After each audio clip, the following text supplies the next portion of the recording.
Hello again, everybody, and welcome to Warriors Fastbreak on HBC TV 25. I'm Justin Barrientos. Thank you for joining us. We'll start out by talking men's basketball with head coach Todd Eisner, and thank you for being here. Absolutely. Hope you had a good holiday. It's been a while since we've seen you. And let's kind of talk about the team, I guess. The last time that we saw you, you were coming off of a couple of games at home, and then you go out on the road and have one game in Michigan Tech, and different things kind of happened along the way. Charlie Kuntz got hurt, Tommy Getke got hurt. What is the state of your team right now with all those kind of injuries and all the things that have happened over the past couple of weeks? Yeah, I mean, we're shorthanded right now, especially on the front line. So Tommy broke his nose in practice, had a collision head-to-head with another player, and had to have surgery the next day. That was the day of the Mankato game. And about 30 minutes after that happened, Chuck Kuntz re-injured the ankle that he had surgery on. It's actually the ankle he had surgery on in high school, but he's done the same injury to both ankles, which is tearing the two main ligaments of the ankle. And so those two ended up obviously missing the Mankato Concordia St. Paul weekend. They missed the Michigan Tech game. And then we got Tommy back right after Christmas, and so, but he's going to have to play with a mask on the rest of the year. And then we did get Chuck back for the Upper Iowa game, but he's really, really limited. Like right now, he's not practicing at all. So our goal is to see if we can figure out to do enough with him to try to keep his skills somewhat sharp, but yet save him for the weekends. And where he really struggles right now is just if he plays a lot on Friday, his ankle usually swells up a lot, any type of activity, and so it's really hard for him to play back-to-back nights. So our league does not set up very well for him right now. Yeah, we feel bad about that because we had the interview with him right before break, and he said he was feeling healthy, and this was maybe the best that he had felt in his Warrior career because he was finally back on track, and then all of a sudden he gets hurt again.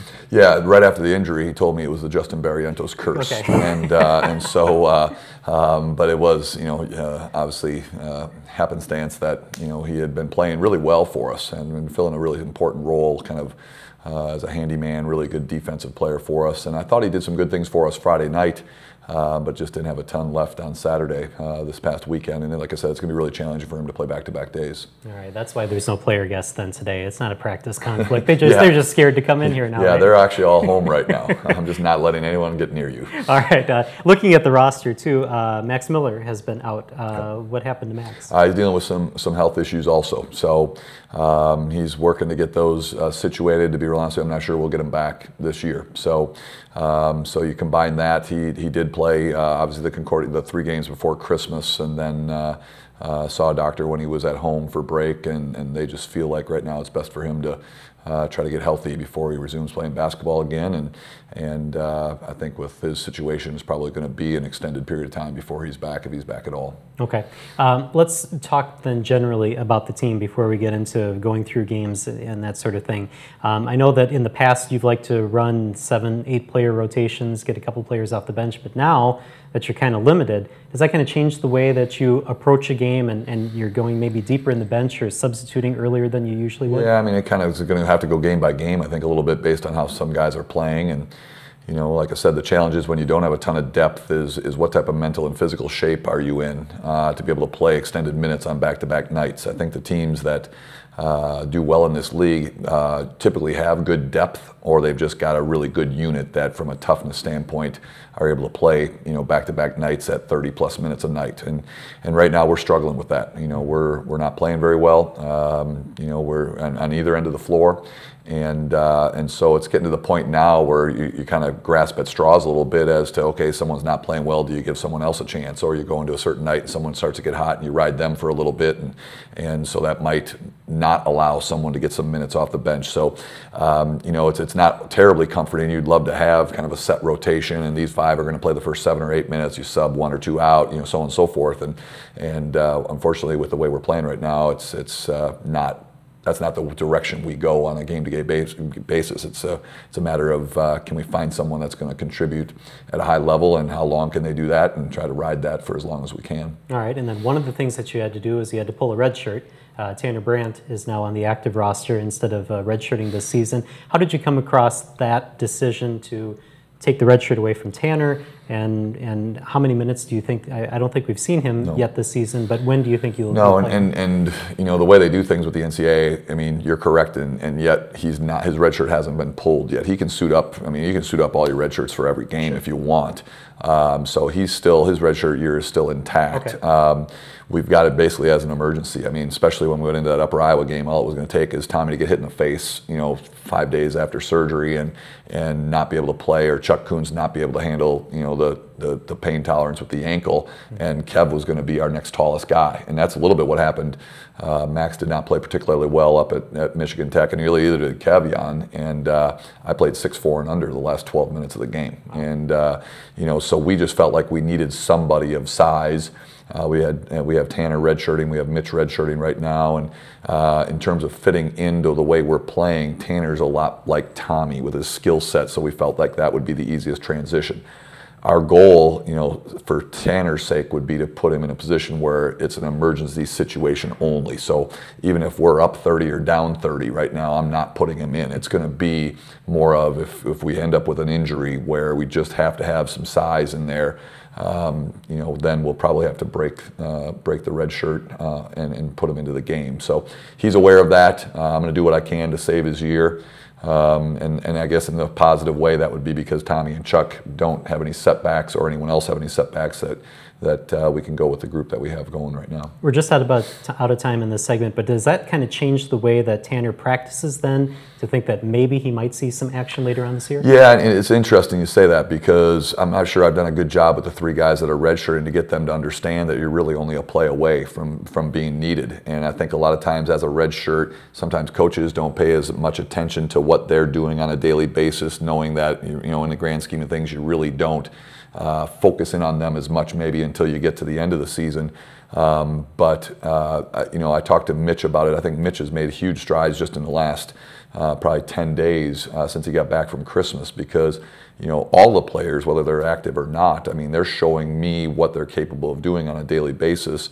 And then with that, we obviously adjust accordingly, even in the recruiting process. Okay, so we think maybe this guy is showing some potential that they can help us next year, whether they're a red shirt or on the active roster. And then you turn around and if they're not, now you maybe change your focus in the recruiting process. So it's an everyday motivation, hopefully, and we got to make sure those guys are ready to go at any time. All right, we're going to take a break here on Warriors Fast Break. When we come back, we'll recap some of the games from the Christmas break era and the past weekend. We're going to be right back on Warriors Fast Break right after this. Don't miss out on highlights and score updates from your favorite local college and high school athletics by following HBC TV 25 Sports. Follow us on Facebook, Twitter, and Instagram to get up-to-date information on all the games covered by the HBC sports team. Grab your smartphone and add us on Facebook, Twitter, and Instagram at HBC TV 25 Sports. Welcome back to Warriors Fast Break on HBC TV 25. I want to talk a little bit about some of the games that happened prior and then I guess after Christmas break, or right before the New Year. Michigan Tech and Upper Iowa, both road games. Obviously, we talked about the injury situation. Other than that, how did the team play in those 2 games? Yeah, I mean, we're really just running through a rough patch right now. I mean, it started a little bit really, before Christmas up at Michigan Tech. Just played really, really poorly. We were down 22-20 with 6 minutes to go. Got outscored 12-1 to finish the half, and never really got it going in the second half. Kevin picked up his second and third foul in the first minute and a half of the second half, and I just didn't think we had a lot of pop to us, and we were going to be shorthanded. We knew we were going to be shorthanded. They're a big, strong, physical team, so we knew that was potentially going to be an issue, knowing we were shorthanded on the front line. So we didn't defend very well.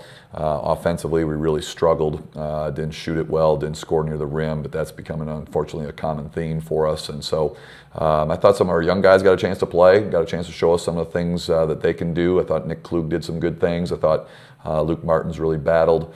But overall, it was just a tough way to go into the Christmas break. All right, and then Upper Iowa game, that's the game you got Tommy Getke back for at least a little bit. Yep. And that one, it was an overtime game, so there were chances in that game. What happened towards the end? Well, at the end of the day, we didn't score near the rim. Kev really struggled.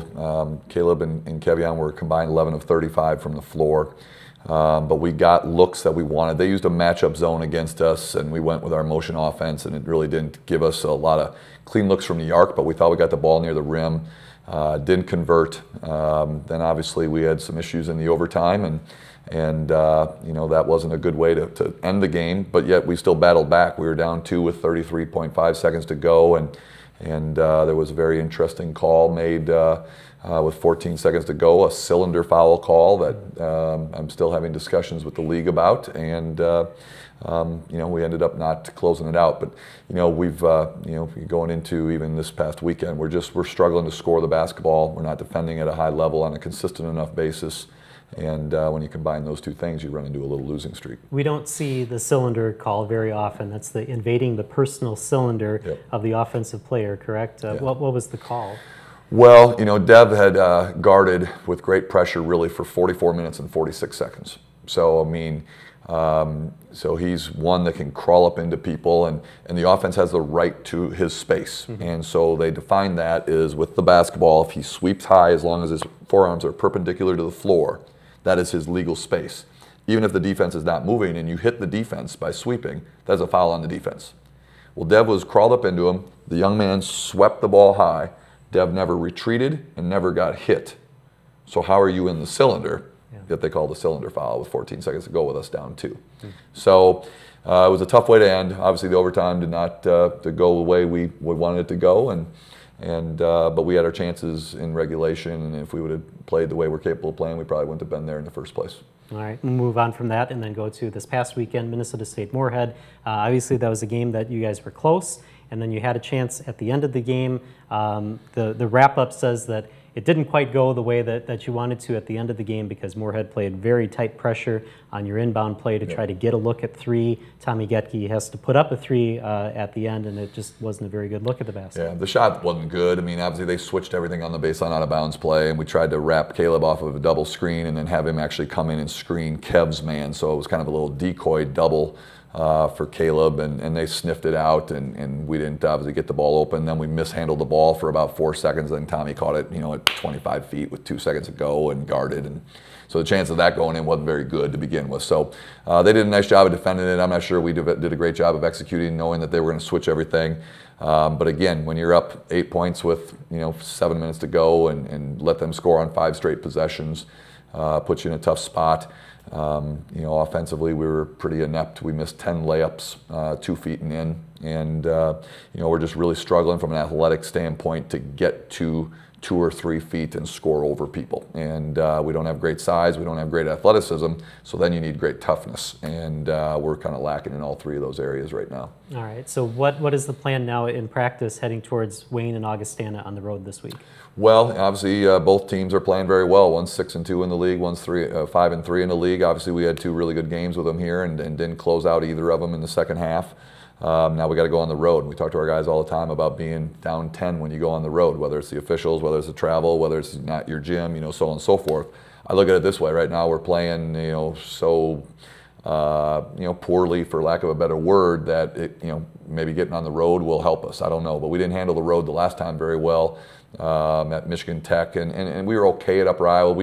We're at 4 games in a row where we haven't even shot 40% from the floor. And last year we shot 48% from the floor, 38% from the 3, led the league in 3-pointers made per game in the league. And this year we're shooting 42% and 33% from the 3. Our defensive numbers aren't really much different. We're still not defending for long enough periods of time at a high level. There's possessions where we're tremendous, but when we break down, we get scored on. And so really the difference in us being 5-3, 6-2, no worse than 4-4 is the fact that offensively we're just nowhere near as efficient as we were last year. And we've gotten some open shots. Guys aren't making them. We're getting to the rim. We're not finishing. We feel pretty good about what we're doing offensively. We're just not converting. And when you don't convert and then don't guard at the other end, it usually leads to 2 and 6, and that's where we're at right now. All right. Well, hopefully shots fall this weekend, and you have a good weekend at Wayne and Augustana. I appreciate it. Thanks. All right. We're going to take a break here on Warriors Fast Break. When we come back, we'll talk women's basketball with head coach Scott Ballard right after this. Kelmus Implement Company is an agricultural equipment dealership. Back in 2016, when HBC brought fiber optics to Altura, we saw a huge benefit in internet speeds over previous providers. With our vendors requiring real-time communications with our inventory and parts books, the internet speed has given us an advantage over our competition. I would recommend HBC's products because HBC has helped Kelmus Implement grow. Contact HBC about our lightning-fast home and business internet connections today. And welcome back to Warriors Fast Break on HBC TV 25. Time now to switch to women's basketball. Head coach Scott Balley joins us, and welcome back. It's been a month since we've seen you. Yeah, time flies when you're having fun. I hope all of our viewers had a great holiday, and we certainly did. And it was good time, spend with family, and try to forget about basketball for a week, but it was always in the back of my mind. But we're back at it. How long do you forget about basketball over like Christmas and New Year's? Well, when you're busy having fun or socializing, something like that, you forget about it. But as soon as you have some quiet time as a coach, you're thinking about, oh, we got to do this, we got to work on that when we get back, and so it was good. Had a good balance. Very good. Well, let's go back just a little bit to just before New Year's when you played Upper Iowa. A pretty good game for you, 73-45. You were able to beat Upper Iowa. Tell us a little bit about that game and what you saw from your team there.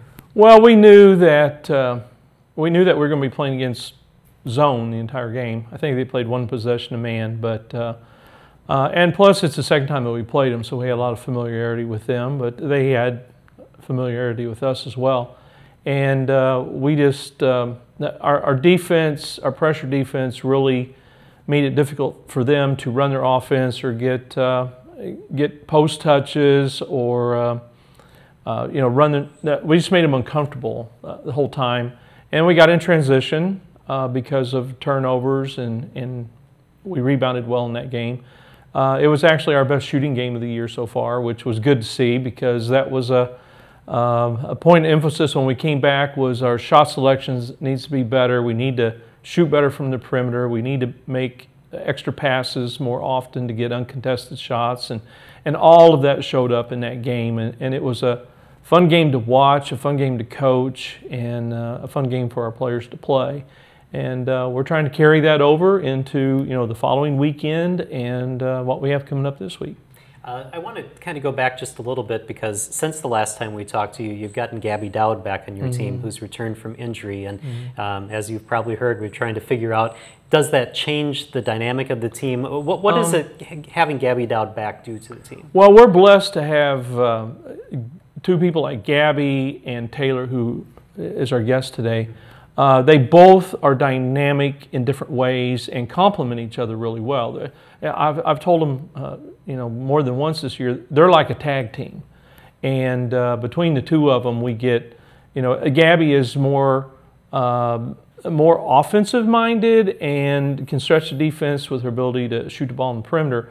Taylor is just so explosive and dynamic on the boards, offensive boards. She gets us extra possessions and keeps the ball alive and puts a lot of pressure on the defense, and she's a great defender, and both of them have really developed a knack of being good at drawing a charge, and I think Hannah McGlone has taught both of them how important that is, and they've taken that and developed a really good skill set with it. Well, that's the other thing, too, that has been added to your team. Yeah. Now Hannah's more full-time with the team, and that you expected that in the new year. Yeah. Well, Hannah was doing her student teaching in the fall semester, and so, we were a little short-handed there. Had a lot more on our plate, two people doing the work of three, and it's nice to have Hannah back because she has so much familiarity with what we run. She played with, more than half of our team she was a teammate with a year ago. So, it gives them another person to vent or ask questions to or get advice from. Of course, she was a post player. We want our post people that we have now to, absorb as much knowledge from her as they can, and they all respect Hannah. She was a great leader, a great player, and it's good to have her back on our staff now. All right, let's go to this past weekend then, the games against Minnesota State Moorhead and Northern State. Minnesota State Moorhead looked like 3/4 of the game, did very well, and then kind of hit a bump in that fourth quarter, which allowed the Dragons to pull away. I mean, they're 8-0 in conference, not because they're lucky. They're good. They're strong at all 5 positions. They're leading the league in rebounding, and that was our Achilles heel, especially in the fourth quarter of that game.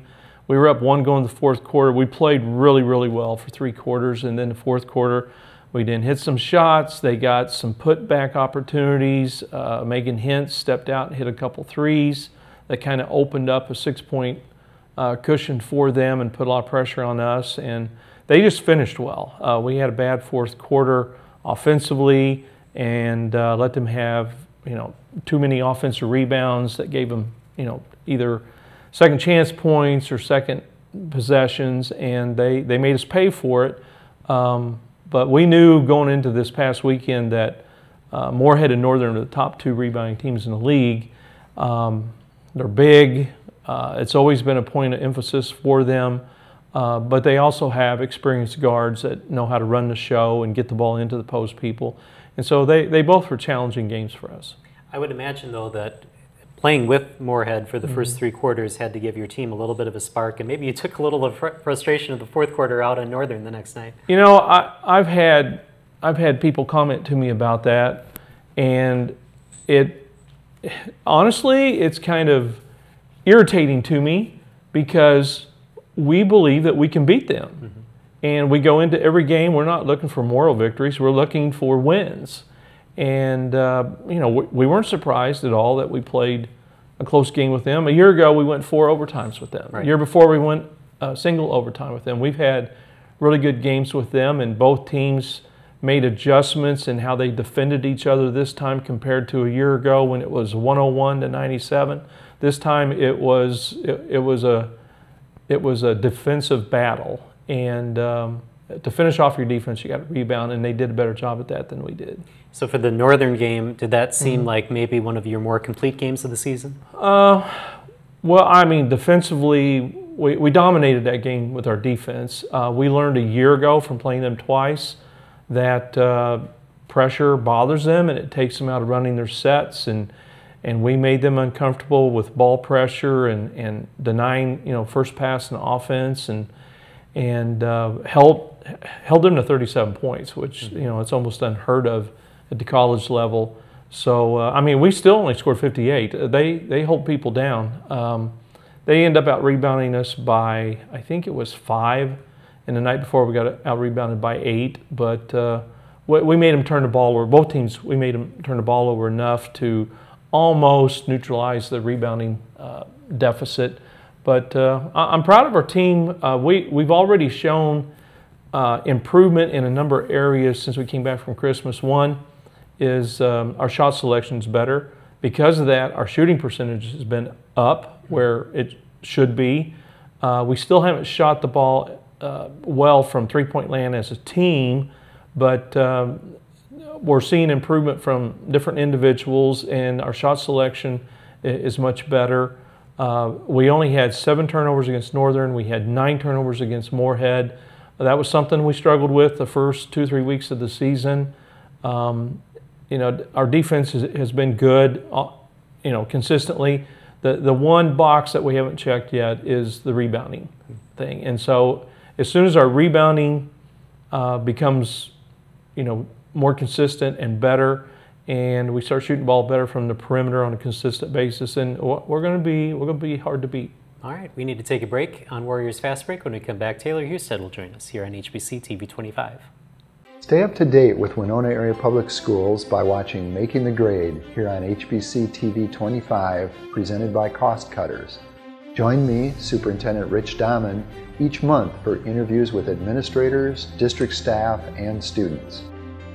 Tune in to Making the Grade Monday through Friday here on HBC TV 25, brought to you by Cost Cutters of Winona, located in the professional building in the Winona Mall Annex. And welcome back to Warriors Fast Break on HBC TV 25. Taylor Husted now joins us. Thanks for being on the show. Thanks for having me. First time that you're here, so as Coach Ballard knows, the first time that we see somebody, we kind of ask about where you were before you came to Winona State, and New Prague High School is where you come from. Yep. Tell us a little bit about your time at New Prague and maybe some highlights, some things that you remember from high school. Well, New Prague's kind of a small town, and that's one of the reasons I came to Winona, kind of the same small town feel. We knew kind of everyone and anyone, so that was always nice, and you always had a lot of support from the town, so that was a good thing that I loved from there. And I don't know, me and my friends were always close, and then our parents were always kind of friends too, so that was kind of always nice. All right, so you played basketball and softball in high school? Yep. And when did you kind of decide that basketball was going to be the direction you were going? Well, I know in 8th grade I did play elite softball and I didn't really like it, and then I decided to try AAU basketball, and it was just so much more fun, and the game is way more fast-paced. So I guess after just playing for so many years, I was just like, you know what, basketball is way more fun to play. I enjoy it more. So that's where I decided to go. All right. So when you were recruiting Taylor, what were some of the things that you saw in her that you said, we have to have her at Winona State? Well, first thing we've seen was athleticism, explosiveness, played hard. We've seen a lot of energy there, mm-hmm. and a lot of potential. She's got a high ceiling potential-wise, and we just felt like if we can harness her energy and work on some skill set things, she didn't know how to post up. She didn't post up in high school. She'd run the floor. She played the 4 spot, but we just seen so many things that once you got it under control and give her some direction and get her under control, it's like, wow, she'll be able to do some things. And we're excited because she didn't play very much last year as a freshman. Right. A year ago she couldn't play with her athleticism offensively because her handles weren't good enough, but she's improved her handles. She's working on her perimeter game now. She finishes well around the basket. I'm excited about what she brings to the table and what she could become. All right, so you've heard some of the things the coaches said about you. What was that freshman season like to kind of get a taste of what college basketball is, and maybe your reaction to what some of the things coach said too? Well, my freshman year was interesting, I guess, because going from high school where you play the whole game without getting a sub to college where you just kind of come in maybe once or twice, a couple minutes. It was a big change for me, and I was really struggling with it at first, but then by the end of the season, you kind of just buy into the energy and people on the floor, and being on the bench was awesome. Me and Emma Fee and Janasia, we always would get super excited on the bench, and we just really bought in, and it made the season so much better.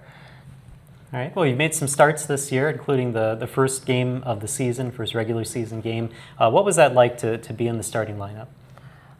I was really nervous just because I was like, oh, I went from freshman 1 or 2 minutes here or there, and then all of a sudden I'm starting, and it was really exciting, and I was excited to see what I could do on the floor, mostly just focus on defense and rebounding, and like Coach always says, just let the game come to you, but I was excited to actually play with my teammates as a starter. Well, this year we have seen you kind of get into the mix and be a little bit more tenacious defender and go for rebounds and that sort of thing. How has that transition been from your freshman year to this year? Last year, I know at practice, Coach Wirtz would always say, you have to get 10 rebounds at practice, otherwise you got to run. So I remember just trying to get every rebound possible and kind of just made it my game. In high school, I didn't really rebound as much, and coaches were always like, why didn't you rebound? You can rebound the crap out of the ball. And I finally just decided, oh, I'm going to rebound, I guess. Okay, let's do this. And I've kind of just taken that in, and I know being with Gabby and with Hannah last year, they really helped me a lot because how they rebound, they have the more of the strength, and I can jump. So I kind of learned from them too to use my strength as well to push people out of the way, I guess. Okay. Well, we're out of time for this segment, but thank you for joining us here, and good luck the rest of the season. Thank you. All right. Thank you for joining us here on Warriors Fast Break. We'll see you next week here on TV 25.